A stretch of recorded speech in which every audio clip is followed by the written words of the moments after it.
Assalamualaikum warahmatullahi wabarakatuh. Selamat malam dan salam sejahtera untuk kita semua.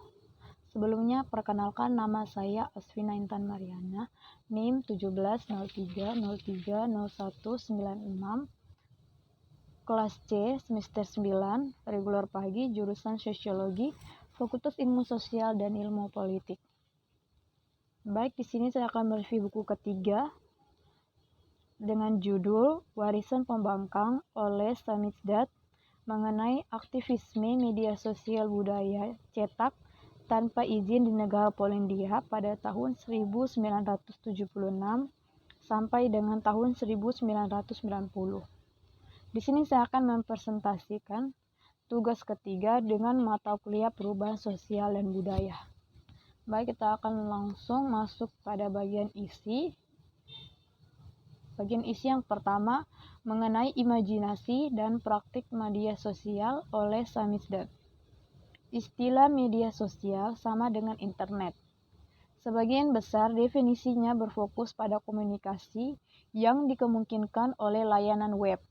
Biasanya disebut sebagai media baru, dan kebaruan diartikulasikan dalam perbedaan dengan menghormati media massa. Sejauh ingatan budaya dapat mengingat model dominan dari sirkulasi media massa berita, budaya dan ide-ide terdiri dari satu arah, terpusat pola siaran mengandalkan infrastruktur, teknologi, skala industri yang mahal, yang kepemilikannya terpusat di beberapa tangan karena biayanya yang tinggi, dan pada profesionalisasi pengumpulan berita, pengeditan, dan produksi konten. Artinya, menghasilkan dari berbagai informasi menjadi dapat diakses dengan sedikit biaya dan kelimpahan belum pernah terjadi pada sebelumnya.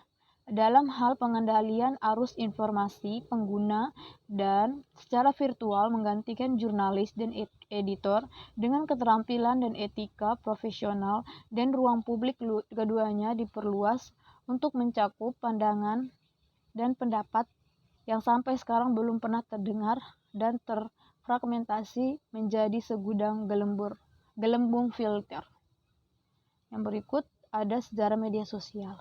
Pada dekade awal internet, sebagian besar analogi berfungsi untuk menopang fantasi emansipatoris yang diinvestasikan di media digital dengan warisan sejarah, tetapi karena kehadiran teknologi adalah target yang bergerak. Menurut narasi Wingsi, ini belum berumur dengan baik. Kerangka kerja siber optimis di mana analogi dikerahkan di hari-hari awal internet berbeda tergantung pada posisi di kedua sisi perpecahan perang dingin sebelumnya.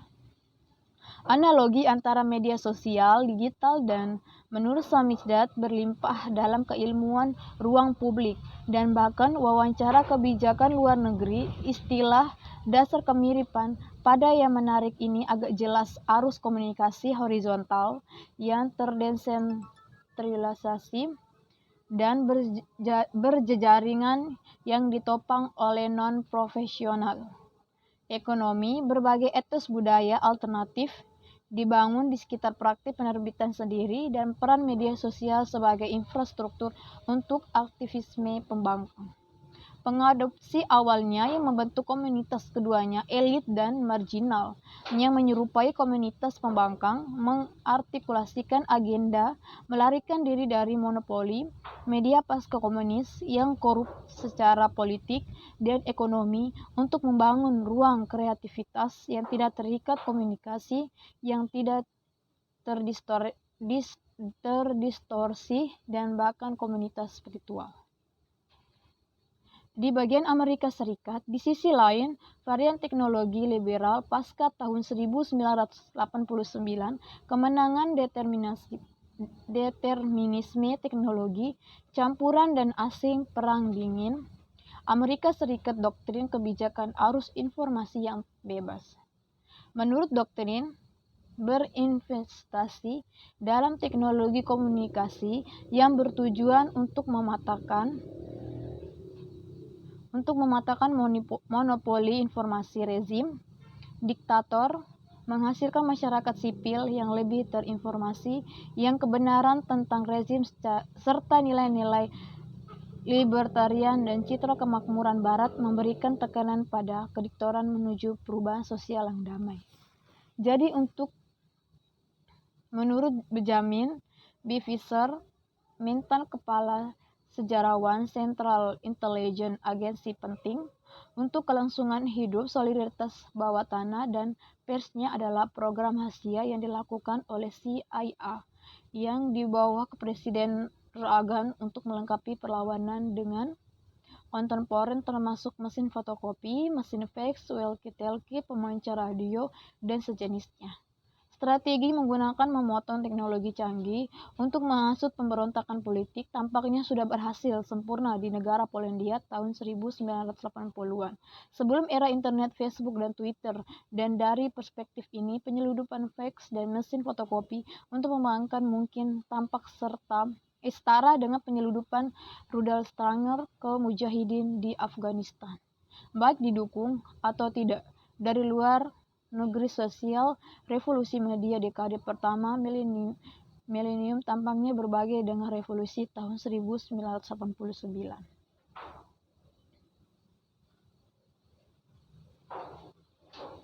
Yang berikut, di belakang penggunaan menurut Samidat dalam narasi pianisme cyber auto pasca Perang Dingin, baik dalam variasi button up pasca Soviet dan dalam varian top-down, kekuatan super lebih berfungsi untuk salah mengenali kesulitan kita saat ini. Kekecewaan ini bukan hanya karena peningkatan kapasitas represif negara yang diberdayakan dunia maya, tetapi juga kelemahan internal gerak-gerakan ini menciptakan organisasi yang berkelanjutan dan dapat diatur, yang dapat bertahan dalam jangka panjang, yang sekarang mulai dilihat sebagai kegelapan, kebalikan dari keterjangkauan teknologi yang sama dari media sosial untuk politik protes di mana janji emansipatorius diinvestasikan. Kelemahan teknologi jaringan Samizdat dibandingkan dengan cakupan global dan instanitas media sosial digital kini muncul sebagai kekuatannya, mengingat bahwa ketahanan jaringan Samizdat didasarkan pada keterkaitannya dalam materialitas penerbit cetak. Penerbitan panjang siklus seperti yang akan kita pelajari selanjutnya diperlakukan untuk menyatukan tindakan penulis, editor, penerbit, printer, dan distributor untuk mengamankan kertas tinta dan pencetakan mesin, untuk memproduksi dan menyebarluaskan barang-barang cetakan, dan untuk melakukan semua itu dengan bawah radar aparat represif. Menurut Tom Standage yang pertama kali mengklaim kembali pendekatan historis terhadap sosial praktik media, mengusulkan dimulai dengan saklar Gestalt, merasakan sosial budaya sebagai sesuatu yang baru, karena peredaran massa pers, radio, dan televisi memaksakan diri pada imajinasi sebagai langkah sebelumnya dalam teknologi kemajuan. Apa yang membuat komunikasi sosial adalah sistem media orang ke orang yang terdesentralisasi, di mana penyebaran informasi tergantung pada keputusan kumulatif yang dibuat oleh individu di jejaring sosial untuk memperkuat dampak dari pesan yang diberikan, yaitu pada hasil yang bersih dari aktivitas individu yang terpisah, bukan dari keputusan yang dibuat oleh sejumlah orang yang berwenang dan sumber. Ada berbagai ciri lain dari lingkungan komunikasi yang dibangun di atas. Sosial media bertahan dari waktu ke waktu. Konten yang dibuat pengguna dan dibagikan pengguna adalah satu. Secara umum, komunikasi media sosialnya mengandalkan non-profesional. Koran dalam fase pramedia, masa di Eropa dan Amerika Serikat terdiri dari seleksi pidato dan pamflet, surat dari pembaca, dan laporan yang diambil dari orang lain. Makalah disertai dengan komentar dari editor yang biasanya akan juga pemilik penerbit.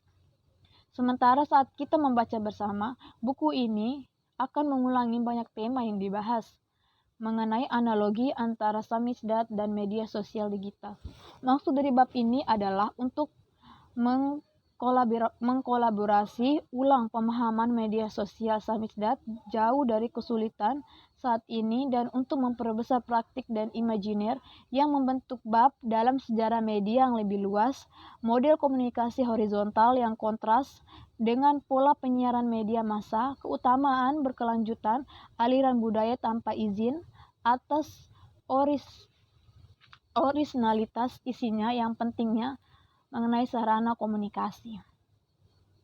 Oke, masuk bagian kedua, ada jaringan Samizdat dan aktornya. Pertama, media pembangkang membentuk lingkungan.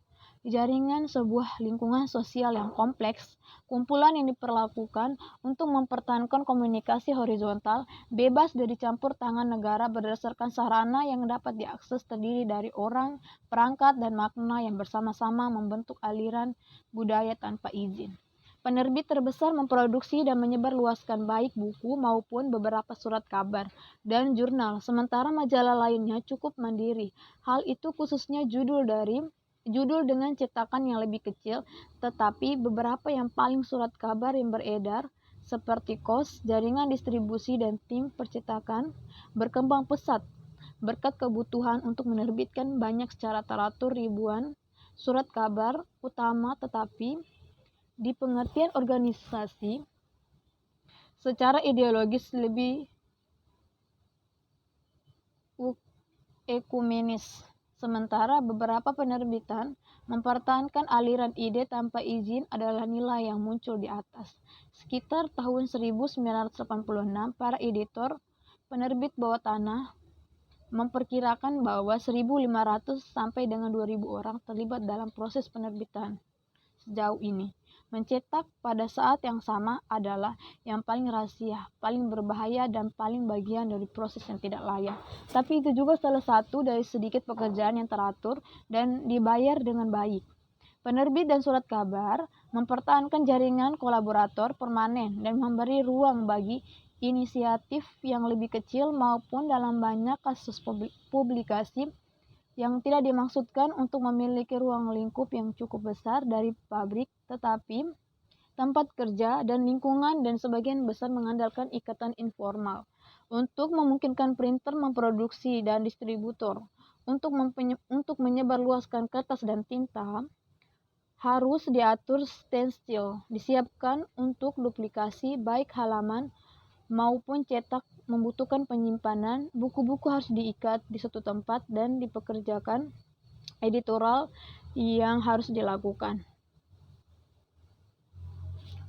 Budaya cetak bawah tanah adalah jaringan kekuatannya yang diturunkan dari kemampuan untuk memasuki jaringan asosiasi lain yang tujuannya adalah tidak konspirasi. Tanpa bantuan karyawan kereta api mungkin belum ada surat kabar dalam lingkup nasional. Polisi rahasia adalah aktor yang berkontribusi dengan tegas untuk memberikan budaya cetak bawah tanah bentuk seperti jaringan. Dampak itu adalah kadang-kadang nyata, seperti dalam kasus penggerebekan yang selain penganiayaan langsung terhadap mereka yang ditangkap, merupakan peristiwa yang sangat dimediasi yang berfungsi untuk mewakili aktivitas budaya cetak bawah tanah sebagai teroris dan penjahat.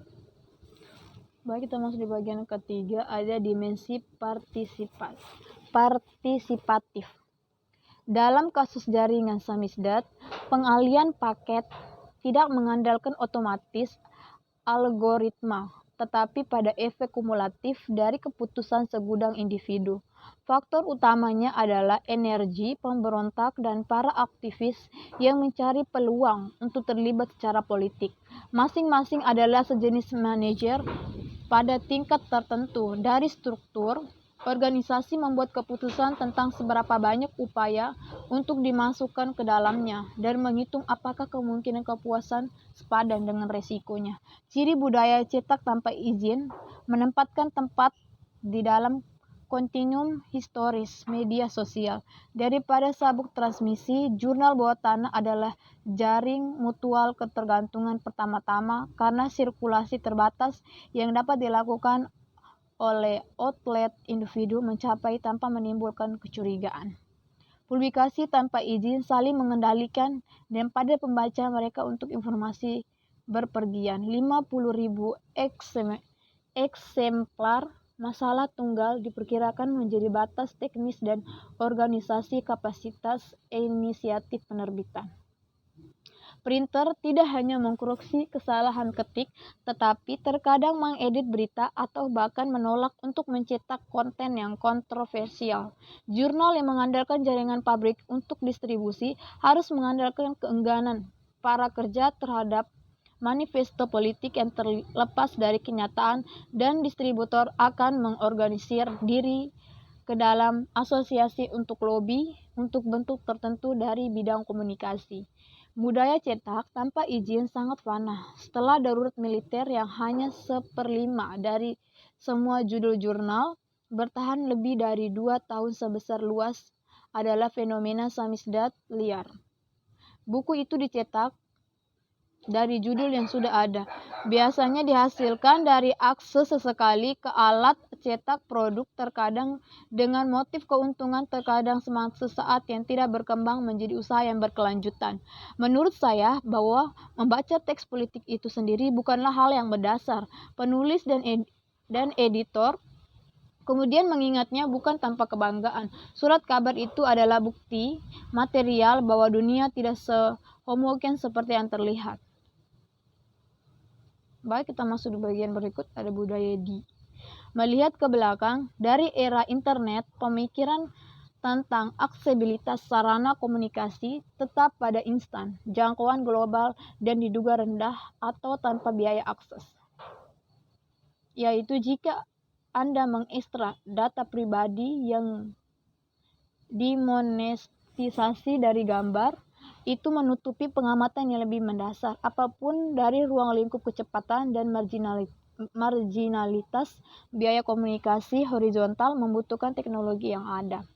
Kepemilikan media cetak, radio, dan televisi terkonsentrasi, dan sedikitnya sarana komunikasi yang tersedia bagi rata-rata orang adalah sangat lokal, seperti radio, komunikasi, dan surat kabar, atau diawasi dengan ketat. Penemuan teknik Ramka adalah hal yang bagus. Inti masalah Ramka mengadaptasi sablon dari seni grafis untuk keperluan penerbitan. Kanvas yang dilapisi dengan emulsi foto aktif dan diekspos ke slide diapositif berfungsi sebagai stensil. Yang terpenting adalah stensil dan tinta adalah segala sesuatu yang diperlukan untuk diaplikasikan dapat dirakit dari bahan yang tersedia. Ada berbagai resep untuk membuat tinta. Penemuan Ramka sangat penting secara strategis. Keamanan tindakan datang lebih dahulu. Ramka mengizinkan peningkatan 10 kali lipat dalam pencetakan dengan hormat ke samizdat yang tepat, yaitu duplikasi salinan korban melalui mesin tik. Tetapi pada saat yang sama, prosesnya lebih aman daripada penggunaan duplikasi yang lebih canggih, peralatan Mimeo, dan printer offset yang lebih berisik dan bau, dan karenanya diperlakukan tindakan pengaman tambahan. Mungkin yang lebih penting lagi, Ramka sebagai teknik sangat menentukan kapasitas ketahanan penerbitan bawah tanah, dan dalam kasus penggerebekan polisi, inisiatif penerbitan yang mengandalkan Ramka dapat segera memulai kembali operasi karena keadaan serangan telah diklarifikasi dan keamanan terjamin. Baik, ada imajinasi media sosial. Pentingnya budaya tidak hanya praktis tetapi juga simbolis. Ini adalah di mana dapat melihat dengan jelas kesalahan varian teknologi dari kemenangan liberal pasca tahun 1989 yang tidak hanya menyesatkan tentang kemungkinan-kemungkinan dan kendala kebebasan internet, tetapi juga pemahaman kita tentang masa lalu. Memang harapan bahwa Winston Call Warriors berinvestasi dalam globalisasi media high-tech dan efek liberalisasinya pada masyarakat tertutup adalah memang berbagi di balik tirai besi, tetapi seperti yang dikatakan di tempat lain, harapan ini biasanya akan menargetkan media high-tech saat itu, khususnya satelit siaran langsung ke rumah. Fantasi emansipatoris bahwa pembuatan samizdat animasi adalah dari jenis yang berbeda. Dengan cara ini, analogi yang kita bahas di atas antara media sosial digital saat ini dan mesin fotokopi fax mesin, walkie-talkie, pemancar radio, dan sejenisnya dibangun di atas double kesalahpahaman dan tidak hanya tentang masa kini.